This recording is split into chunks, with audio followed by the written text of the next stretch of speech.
Hello there, and welcome back to episode 52 of Inside Vault. I'm your host, Ryan Smith, and tonight I have a guest with me. He's the lead writer for Draft Carolina. Um, he also covers Pirates up in Pittsburgh, Pennsylvania, Penn State, and Nittany Lions as well for Draft Nation.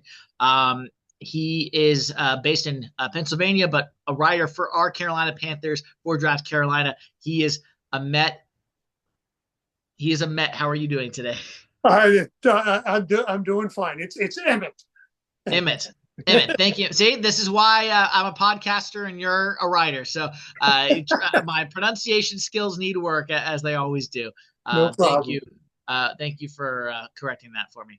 All right, Emmett. So let's get into this. Emmett, thoughts? Let's just start out with for lead writer for Draft Carolina. For those who may not know what that means, what that entails, just kind of detail what you do for Draft Nation and specifically for Carolina. Yeah, absolutely. Draft Carolina, as the title suggests, we cover aspects of all of the major draft sports here in America. We are an affiliate of Draft Nation, Yep. draftnation.com. Something that I was fortunate to be with a friend of mine, Joe, and a couple others. Started in Pittsburgh a little over 2 years ago. We noticed that there really was a vacuum in terms of just pure draft content. Most of the guides were very specific to a sport, or most of the magazines, you got a little scatter shot of a little draft, a little team coverage, a little whatnot. We started in Pittsburgh. What our original site was Draft 412, covered Yep. Steelers, Pirates, Penguins, and some of the college areas out of there. Our first big event was a draft party the night of the 2023 draft. Okay. And Yeah. we were fortunate to have some folks from Carolina in attendance that happened to be in town on business, intrigued by the product, decided to bring an affiliate to Carolina, which we thought was a great addition because there's so much content there. You have the Panthers, you have the Hornets, you have the Hurricanes. You've got several minor league teams. Of course, you've got a wealth of basketball teams, football teams in the Carolinas, baseball. You get high school baseball that are draft picks. We even, and in my wildest dreams, never thought that I would be uh, covering the Professional Bull Riders team series. Has a draft, has a league, and I've become quite enmeshed in covering the Carolina Cowboys out of Greensboro. So I've done a lot of work with PBR. So you can catch my stuff at Draft Nation under the Draft Carolina tab, or if you have an Apple, I believe it's just you go to the menu, the drop down menu, get Draft Carolina. I cover everything. I've done articles on both the Durham Bulls and the Charlotte Knights right about around the trade deadline and how that might impact. But as one would imagine, most of my work is, and we do cover North and South Carolina, but most of my stuff is ACC basketball, Carolina Panthers. That's the bulk of my content. Yeah. No, that's a good summary for the listeners and people who just may not be as familiar with kind of what you do. Yeah. So my wife is actually from Pennsylvania. So ironically, I married a Pennsylvania girl. She is from the western side of the state, though. So that's the Penguin area, and a little town outside of Pittsburgh, about an hour south of Pittsburgh is where she's from. It's called Mercer. So that's where she's from. So yeah, South or fun north? fact. What's that? South or north? think north. I think north. North. Yeah, north. Yeah, north. Sorry. Yes. I'm a Pittsburgh native, so Yeah. Okay. Yeah. Anyway, so yeah, fun fact there on the personal side for myself. So let's get into the Panthers, though. Specifically, this is Inside the Vault Carolina Panthers podcast. Panthers, as we know, are now on the bye week, sitting at 3-7. Just picked up their second straight win over in Germany this past weekend against the New York Giants a couple days back now. Talk to me, kind of full circle for to start out before we get to the winning streak. Talk to me about the season as a whole so far for the Carolina Panthers, what you've seen, what you've kind of written about from a 5,000-foot view, and just your overall thoughts on this Dave Canales era, Dan Morgan as the lead guy at the general manager post, and this young 2024 Panther roster, which honestly couldn't get much worse than last year with 2023 at 2-15 record. Frank Reich out after 11 games. So, yeah, let's start there. If you are a fan of roller coasters, the 2024 Carolina Panther season is for you. Starting with, as you mentioned, the hiring of Morgan and Canales, a lot of people were kind of, okay, where did that come from? And so right off the bat, there was a little suspicion and a little concern whether these were the right guys for the job. I would say early on, it looked very promising. I like what they did in free agency when the new year started. They realized that, certainly they didn't know how bad or how schizophrenic the quarterback situation would be this year. But, at that point, they were 100% committed to Bryce Young. And they went and they made sure to solidify the inside of the offensive line, because no quarterback is going to be successful 90% of the time on his back. Right. So right off that, they followed that up with a really good draft.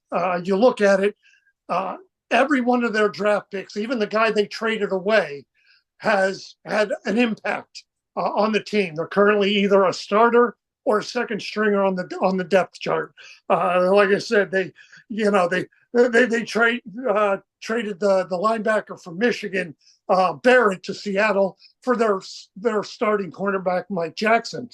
So everything looked pretty, at least headed in the right direction, heading into training camp.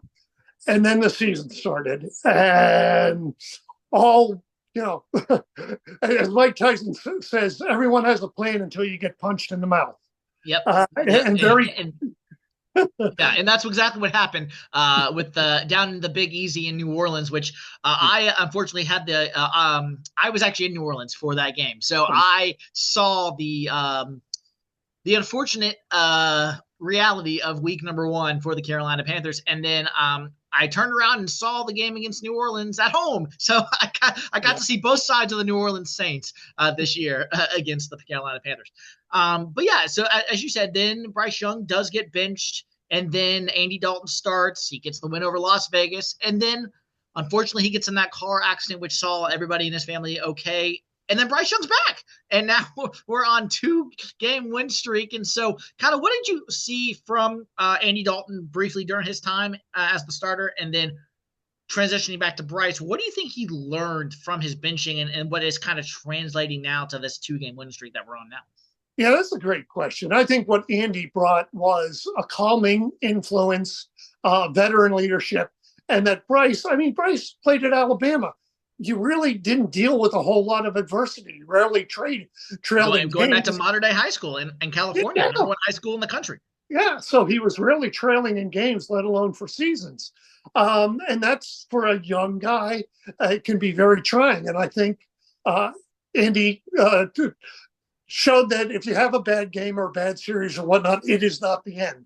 And I think more than anything, he taught Bryce how to be more of a leader, to take charge, to kind of let bad plays roll off his back, just to learn the mental aspect of the game. Mm-hmm. Yeah, no, that's really good. And we're seeing that with Bryce right now. He is more confident.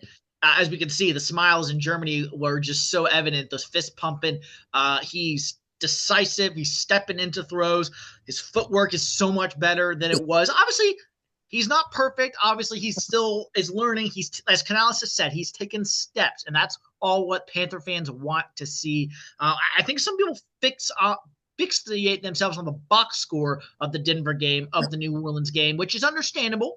But at the same time, with Chuba Hubbard being what he is for this team, the Bryce doesn't have to go out there and be a Patrick Mahomes, a Josh Allen. He can be a game manager. He can, if you will. I'm not saying that's what he is, but I'm just using that term. He can be somebody that you don't have to depend on every single time. And so that's, at least from my view, from what I see there. at least how we've seen Bryce lately. Outside of Bryce, though, talk about some of the other guys that you may have written about for Draft Carolina, or just some your observations other than Bryce that you may have stuck out for this team. Obviously, the easy ones are Chuba on the offensive side and J.C. Horn on the defensive side. But who else have you seen that's kind of been a bright spot for this team? One of the veterans, and he made a big play this weekend. And full disclosure, I'm a Giants fan, so he kind of stole a little bit of my soul there. It was Jadeveon Clowney. Yes. I think anytime you've got a very solid pass rusher, you give yourself a puncher's chance to win a game. Jatavian Sanders, sorry. Yes. He's kind of growing into his own. And you mentioned Chuba Howard. Now with Jonathan Brooks about to join that, it gives you a nice 1-2 punch and a really good running game. It takes so much pressure off of a quarterback. You don't have to throw 40 times a game, especially if you're ripping off 153 yards. And a big part of that was the free agent acquisitions of Robert Hunt and Damian Lewis. Again, when you got a couple of big horses to run behind it, it makes your life so much easier. So those are some of the guys I've been keeping my eye on. Yeah. And going into the bye week now, really a way to just kind of unplug, reset, but not at least for the players. But I know the coaches are going to be trying to get as much of an advantage on the Chiefs as possible with Patrick Mahomes in Kansas City coming to town in 2 weeks' time. What better test for the Carolina Panthers than to go up against the Super Bowl champions? You got a 2-game winning streak, and then it's like, okay, let's now go play the undefeated Super Bowl champion, 2-time Super Bowl champions, back-to-back, the only undefeated team left in the NFL. But, Emmet, if I'm going to be honest with you, they are undefeated. They are Kansas City, back-to-back Super Bowl champions. But why does it feel like the Detroit Lions are the best team in the NFL right now, and Kansas City is not as loaded as they've been recently? I know they are missing Isaiah Pacheco, who's going to be back maybe for the Panthers game, maybe not. They're missing Rashee Rice out for the year, but it feels like now, okay, Inside the Vault listeners, I am not predicting that the Panthers are going to beat the Chiefs. Not saying that at all. What I am saying is that this is a vulnerable Chiefs team that has had every opportunity to lose the last 3 to 4 weeks, if we're being honest, week 1, except for a toe by Isaiah Likely against the Ravens. So this team can be had, but the Panthers will have to play a close to perfect game to do that, obviously. So what do you think down the stretch? So instead of you asking about the Chiefs game specifically, down the stretch, what are you looking for as the Panthers play the Chiefs, Tampa Bay, and others down the stretch from Bryce Young, from the defensive side of the ball, as a team as the whole, as let's be honest, a lot of people probably don't expect us to win more than a few more games down the stretch. What are you looking for from this team as they close out this season with 7 games left? Obviously, looking for more consistency. Want to see that Bryce Young is hitting a good, 65-70% completion rate. You like to see them starting to push the ball downfield. Would like to see, more guys involved in the passing game other than Xavier Legette and Jalen Coker. Right. I think it's a really good time to catch the Chiefs. I'm with you. I'm not calling for a big upset, but having 10 days to kind of relish a 2-game winning streak when the last year and a half has been so bad, you get rested, you get it.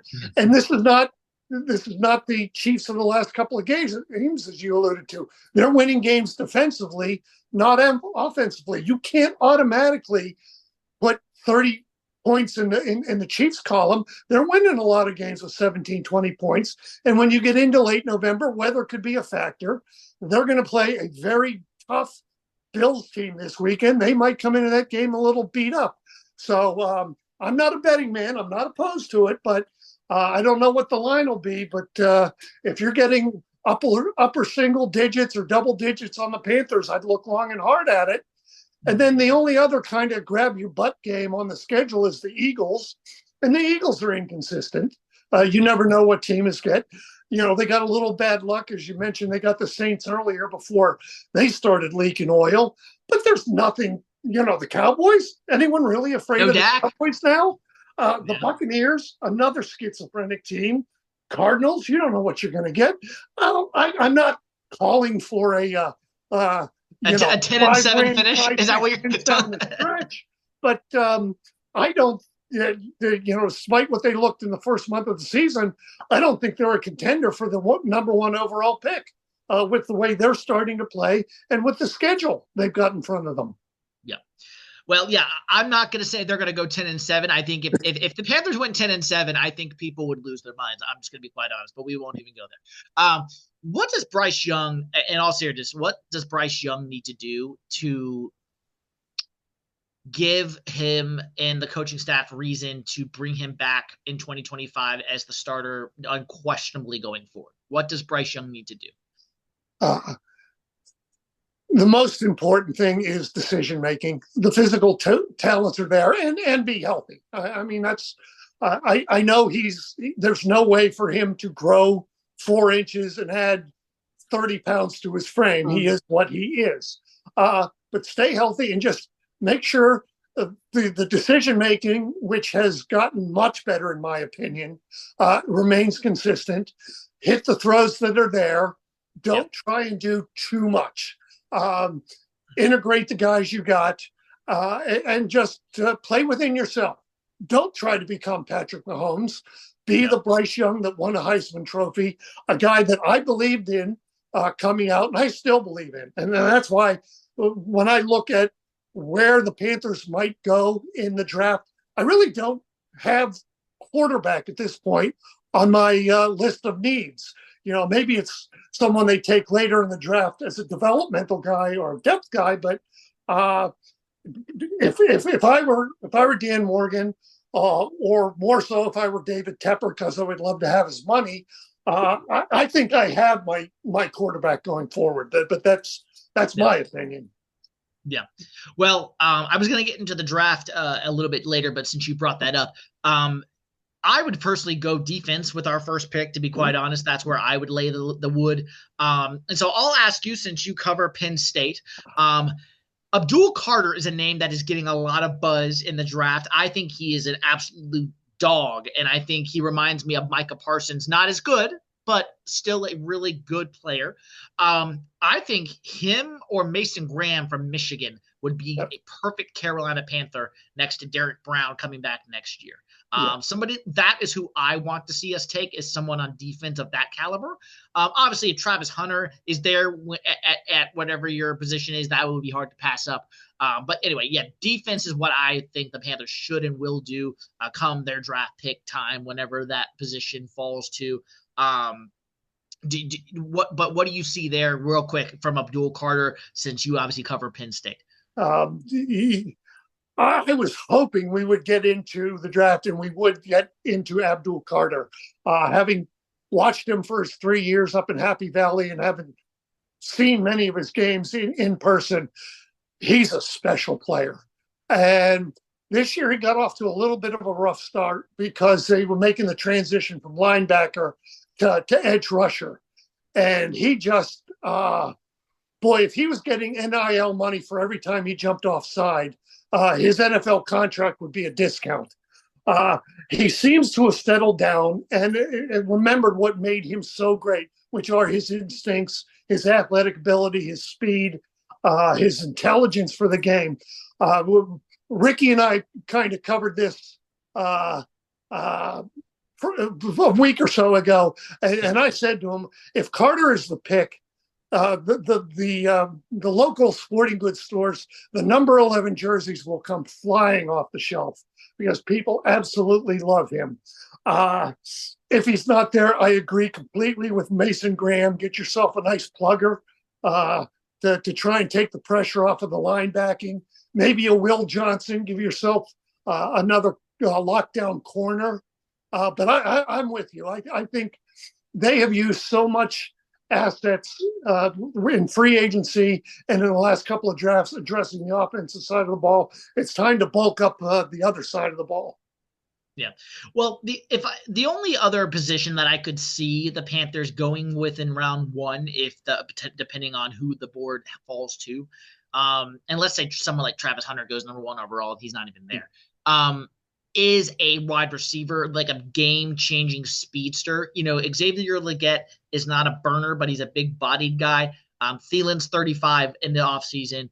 Coker, undrafted free agent. As we know, Jonathan Mingo got shipped off to Dallas. So we still need some more depth at receiver. So if there's another position I could see them going with in the top 10, top 15, wherever they end up drafting, I could see a receiver, someone like Ted McMillan from Arizona, someone like him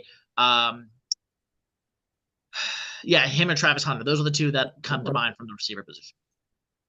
Yeah, and the good thing about where the Panthers are, I don't know that they have a glaring, screaming need, so they can go in a lot of different directions. The board falls to him. Ted McMillan is a great example. The other thing to bear in mind, and again, I'm going to put my GM hat on. Yep, go ahead.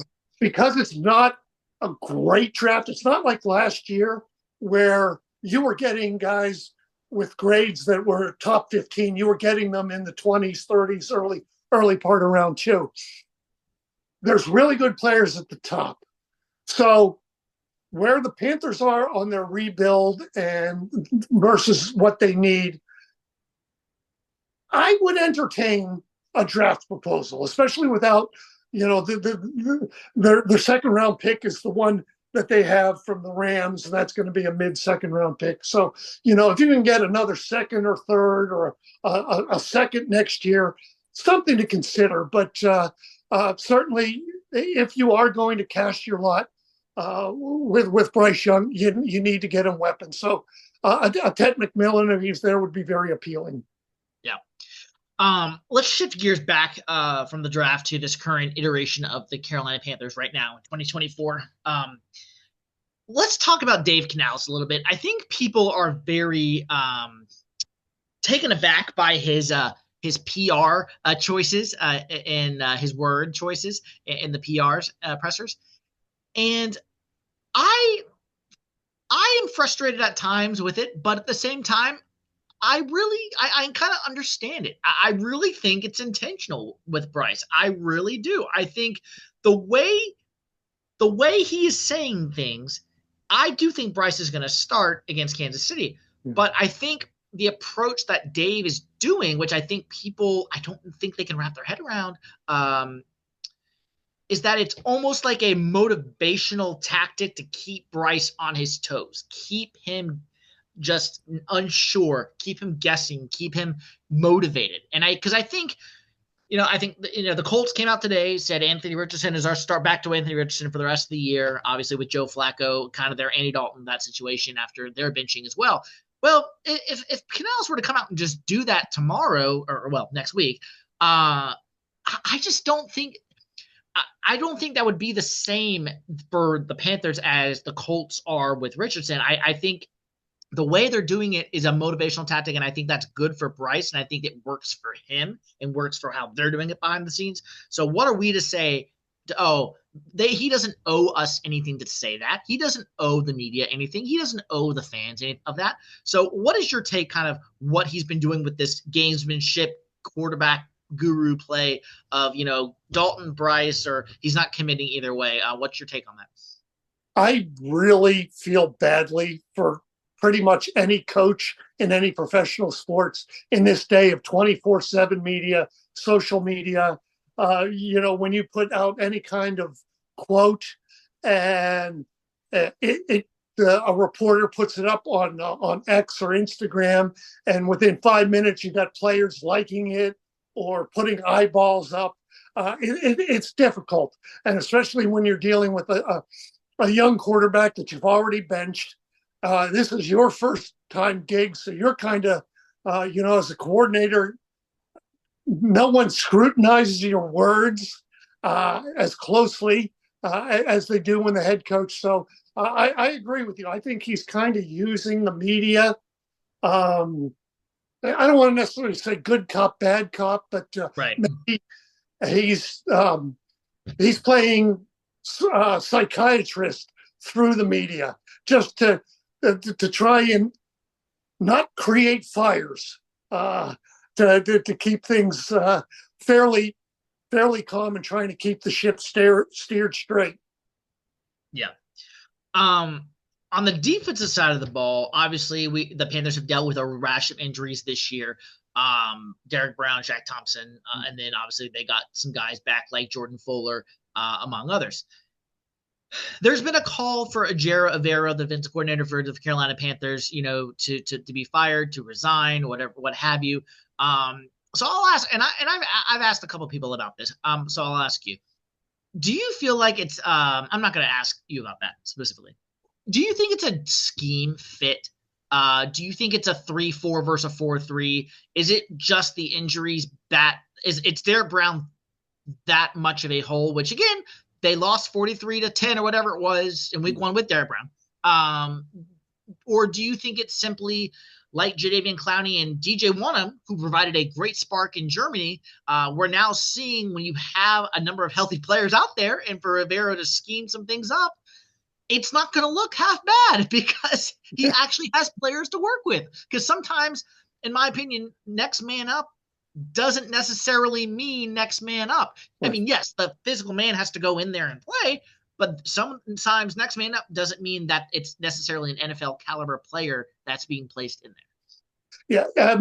One of my favorite shows, just mindless television I like, is a Smithsonian program called Air Disasters. And invariably, when it comes to the end of the show, there's never one cause of a plane crash. And there's never one cause with the defensive issues. It's in this instance, I think the injuries, it is true. I think it's the grafting the new guys onto the roster. Josie Jewell, Clowney, things like that. It takes a while for them to get used to it. I think maybe there's a little stubbornness on Ejiro's part to maybe not do the tweaks necessary. But I still think it's telling that he was the one holdover, that he's the one guy before the season started that people said, well, he could be a head coach next year. So I think it's a learning process, but primarily, I think the injuries getting healthy will go a long way in solving some of those problems. Yeah. And as they saw Brian Burns on Sunday in that giant blue and white, defensive end, I think, like you said, there's no screaming need on the team. But if there is one, in my opinion, it's that linebacker, defensive end, hybrid type player. If there is one, and getting a young rotational guy that can come in and be your bell cow, be your young guy to grow with. DJ Wonnum is younger, yes, but he's not 22, 21 years old. So, yeah, I would agree. And getting most of the defensive players back does help, but having a young blue chip guy at the defensive end position to grow with will definitely help this team next year. And that's where we get to guys like a Mason Graham, like a Abdul Carter Jr., like a James Pierce from Tennessee is another one that I think highly of as well. Yeah. And also they're going to have about $47 to $50 million in cap space in the offseason. That's a pretty healthy amount that you can go and find like they did with the offensive side of the ball last offseason. This upcoming offseason, they'll be able to plug a few holes. I mean, Charlotte's a great place to play. It's a great city. I've enjoyed the time I've spent down there. There are so many players that when they finish playing, they stay there. So it's a good family atmosphere. If David Tepper can kind of moderate his day-to-day influence, I think it's an appealing spot to play. It's a team on the ascendancy. I think between next year's draft and next year's free agency, they could be one of those teams that becomes a sexy pick to make a big leap in 25. Yeah, absolutely. What are we not talking about enough when it comes to the Carolina Panthers? It can be something with the team. It could be a player specifically, maybe a storyline this season. What are we not talking about enough when it comes with the Carolina Panthers? To me, it's the offensive line and the job that Joe Gilbert has done. Let's talk about it because Brian Baldinger, who I love his film breakdowns, I know you've seen that as well, roaming on Twitter. He has already shouted out Robert Hunt many times this year. Damian Lewis as well. Joe Gilbert, like you said. I mean, the center position alone. Let's be honest, right now, Yeah. Austin Corbett, Brady Christensen, Cade Mays. So yeah, I'll let you go ahead and go ahead, Yeah, Joe Gilbert. Let's talk about it. that center position was basically guys that just happened to be walking past Bank of America Stadium at the opening of training camp, and they kind of said, "Hey guys, you want to come play football?" And they have been very, very good. That combination. Yes, the guards we talked about, and Ike Ekwonu. The voices were pretty loud. It's like, oh my gosh, this guy's a bust. He's terrible, and he's been serviceable to pretty consistent. And if they can add another tackle next year, either through free agency or in the draft, that's starting to look like a really good offensive line. And when you can control the trenches, it opens up so many possibilities. If Young isn't running for his life and has time to sit back and, like you said, set his feet and look at the field and go through his reads, get him one more weapon, those guys give him the time to make those plays. That really should be talked about more, in my opinion. Yeah, well, let's go through the line really quick, 1 through 5. So Ike Ekwonu from NC State. I always thought he was a left tackle. Some people thought he'd be a really elite guard, but I've always thought of him as a left tackle. He had a sophomore slump that was a little bit backwards from his rookie campaign, but this year he's had an injury, but overall he's been very good, much better than his sophomore campaign suggests, and I think he's going to be fine. Damian Lewis, Robert Hunt at the guards, like we said, two free agent signings from Seattle and Miami, respectively, who have been dogs for this team and really worth their salt and their money, if you will. Center position, I do like Brady Christensen there. Austin Corbett, God bless his soul. I do think the Panthers are going to move on from him in the offseason. His body is just breaking down on him, and I hate it for the guy because he's really likable, and I really enjoy seeing him play. But Brady Christensen, I think, has put himself in the position to be able to be this next starting center for this Carolina Panther team if he continues to play the way he is playing for the duration of this season and not get hurt himself, because he had a bicep injury a few years back against the Saints season finale a few years back. And then Taylor Moton, the Iron Man, who finally missed a couple games this season, had that streak come to an end. But he's getting slightly up there in age. His cap number is pretty high going into the offseason. I get the exact number off the top of my head, but the easiest thing to do if you're the Carolina Panthers is to go ahead and extend it. That's to lower that cap number, just extend that down, which I think they will do secretly. I do think breaking news there. I think they will do that. And so, yeah, like you said, maybe another draft piece, a guy like Cade Mays. You have his depth, Chandler Zavala, a few other guys there, and another center maybe to go behind Christensen for the future. Yeah, that line is such an asset. And when have we thought we could be talking about a Carolina Panthers offensive line being elite is not the right word. We'll say top 10, very good offensive line. I think they've played like a consistent top 10 unit this entire season. It has just been wonderful to see after being the left tackle being a revolving door, if you will, for better part of a decade after Jordan Gross retired. Yeah, and that's the thing, is being a revolving door, both in terms of personnel and playing like a turnstile. It's really nice to not have to hold your breath every time the quarterback drops back there. So, and that's, you absolutely, those are the tone setters. And when you can grind it out, when you can push the other side around, you can win a game by the third quarter because you've taken the other team's soul, because you're just beating them down. And they're in a good position to do that. I know they got criticized for maybe overpaying for Hunt Lewis, but, if in terms of what they're paying for and what they're getting, and the pay rate for guards and tackles is going to go up next year, and you got your guys locked in. for a couple of years at what appears to be a very reasonable rate. So yeah, you just add a little more quality depth so that when injuries do come about, you're not moving guys around, so you're weakening two positions, but you have the next man up to at least hold the line, not hold on the line, but hold the line, and without it being just a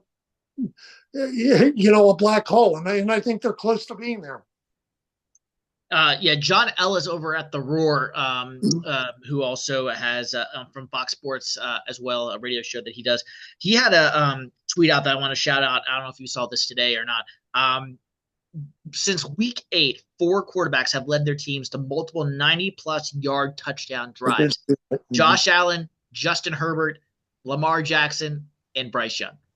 Yep. That when I saw that today, I honestly could not believe that. Like, that is pretty good company to be in right now if you're Bryce Young. And if he can keep stacking steps, he's going to go a long way to, like you said, being this Alabama Bryce that we saw coming out of Alabama, which we, to be quite honest, Emmett, we didn't see that coming into this year. We didn't see it last year a whole lot. The Green Bay game is probably the one people keep referencing that we saw a little bit of it.